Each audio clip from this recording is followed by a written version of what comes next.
Jake's POV. "Winner! Lieutenant Datahu!" the captain announced.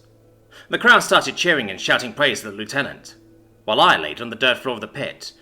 Yep, that's about right, I thought. "Good job, Sentinel, and thank you for the bout. I'll be sure to put in your memory diving request," she said. "No problem, thanks," was all I was able to strain out. She flew away and I activated my armor's healing rune. Suma landed beside me after a few seconds, and I finally managed to gather enough strength to sit on my knees instead of laying down. "Well," she said sympathetically, "at least you didn't die." I was pretty sure she was teasing me, but it felt kinda touch and go at times during the fight. "Yeah, and she agreed to put in the request, so that's good," I said, checking my ribs. They had healed, so I stood up. Ro and Odins flew down and landed beside Suma. "I lost 2 gimletses in that fight, Jake." Ro shook his head sadly. I don't think he was really that worried about it, though. "I may too," Odins added, laughing. "Your confidence in me is overwhelming," I said sarcastically. "Don't take it the wrong way," Odin said. "I probably couldn't beat you in a bout, but you were fighting the lieutenant. That match was decided before you ever even showed up." "Well, she was a court mage after all," Ro nodded. "Are court mages really that impressive? I mean, I lost, yeah, but was it really that obvious what was going to happen?" I asked, confused. "Yes, Jake," Suma said plainly. "That is why I asked if you had any sort of special plan before you started." "What makes them so special? I got my butt kicked, sure, but why was everyone so certain I would lose?" I asked. I mean, even I knew I was, but why? I've been hearing people talk about court mages and royal mages for over a year now, and there were always words of praise, but I have never heard even a single description as far as I could remember. Other than that they were extremely strong and skilled.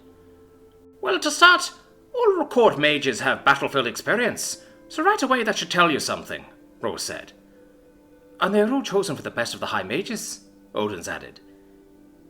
"Yeah, that's the ranking system all mages fall into, right? Suma mentioned something about that," I asked. "Yes, even achieving high mage status is a feat in itself, so becoming a court mage is a rare event," Suma said. "As you know, I am a medium class."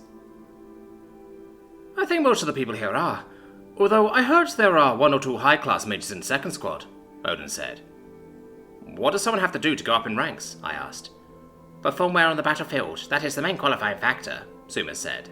"But there are a set of trials as well. I do not know what they are, however." "I heard you had to slay a lesser dragon single-handedly," Rose said. "No one knows, though. It's a very well-kept secret," Odin said.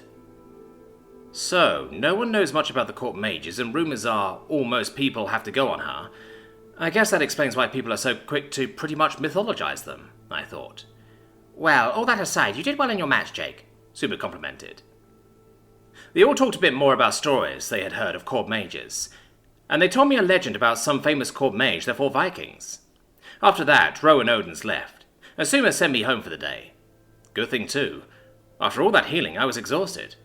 I plopped down on my bed and texted my mum that I was home safe, then went to sleep.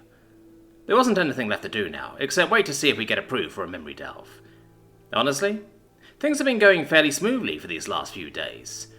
I should have known something was going to happen. Familiar Zachariah, you have been brought before the Royal Council to explain the events and your actions that occurred during the Battle of Dragon's Fall Bay.